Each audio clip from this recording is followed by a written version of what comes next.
Kitalo ddala amawulire agantuuseeko ku makya g'olunaku olwaleero nti neera sisita waffe omulala neera afiiridde Saudi Arabia e Riyadh. Ge mawulire agakantuukako kati ono okusinziira ku information gye nfunye bagamba mbu bamusanze busanzi mu ruumu ye mwabadde ng'asula ng'afudde. Okusinziira ku mikwano gye oba baruumenti be babadde abeera nabo bo babakutte poliisi ebatutte ku poliisi okulaba nti neera ebatutte ku police station okulaba nti neera yongera okubeera ng'ebuuza ki exactly ekyatuuseewo kubanga bo bagamba bagenze okuzuukuka ku makya okugenda omukeberako bamusanze mu buliri nga woli mu kulaba awo mu bifaananyi ng'olwedde yafudde. Ekyamusse tekinaakubeera nga kitegeerekeka. Mikwano gye babadde asula nabo babatutte. Amannya ekirungi ategeerekeseeko nga Luswata Lilian. Yes, amannya batugambye ye Luswata Lilian omugenzi afudde neera nga tukola kye tusobola okulaba nga tukola bunene obutambi butambule busobole okutuuka ku b'emikwano n'eŋŋanda basobole okutegeera exactly ki ekigenda mu maaso nti bambi omuntu waabwe sister waffe omu abadde akolera e Riyadh e Saudi Arabia bambi afudde. Kimusse nga wenkugambye bamusanze busanzi mu ruumu nga yafudde dda.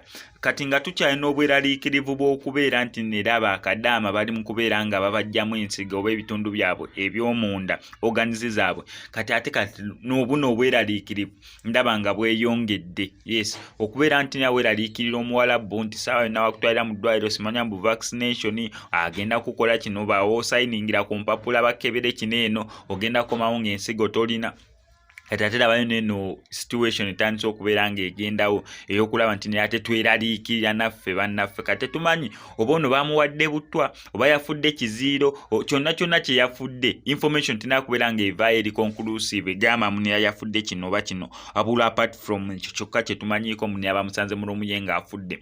Updates zonna ngenda fubanga nsobola okulaba nga nzinoonya nira wanino ku SMX Media nzikuwe gwe kyolina okukola ku subscribinga report weneevaayo ng'etubuulira ki exactly ekyamu na wano ku SMX Media ngenda beera nga nvaayo okubeera nga nkutegeeza naye kola kyonna ky'osobola oba osharinze mu WhatsApp group oba Facebook group bambi bamaama be ab'eŋŋanda basobole okubeera nga information eno ebatuukako. Amannya batugambye ye Luswata Lilian okusinziira ku information gye nfunye naye nga kibi nnyo kibi ddala kitalo ddala ekituuseewo eri naddala munnaffe omwana obuwala yagenda okubeera nga akazanya labemu ng'obulamu abugonzaamu ate Mukama Katonda n'agera okubeera nga ava wano ku SMX Media tambula ne bannaffe aba Tash Cosmetic Empire bakola ekizigo kikoleddwa mu miyembe papaya wamu ne carrot. Gwe wena ateesiga nko kizigo kikoleddwa mu fruits ofunye omukisa okwesiga ku kizigo kya Tash Petroleum Jelly. Kinene osobola okisanga mu kikuubo mu dduuka erikulinaanye supermarket ekuli okumpi oba okwekweza enamba z'essimu bajja sobola okulagirira watuufu ow'okukijja. Tebalina ekyo kyokka balina n'ekya Tash Herbal Petroleum Jelly kyo nga bakikoze nga kya herbal.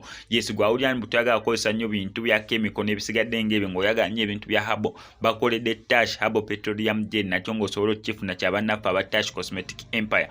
Gwa omusuubuzi osobola okubifuna ebizigo bineeno oba ne babikuleetera ku dduuka lyo oba ku workshop yo yonna weebeera eri kasita obeera ng'obyagala mu bungi gwe kuba kubiko enamba y'essimu gy'olaba eri ku screen ebisigadde bajja beera nga babikolako. Amanyi eddoboozi kendenze mu SMX representing straight out SMX Media kankusaba subscribing tujja kubanga missing updates naddala ngazi ne mu SMX I sign out.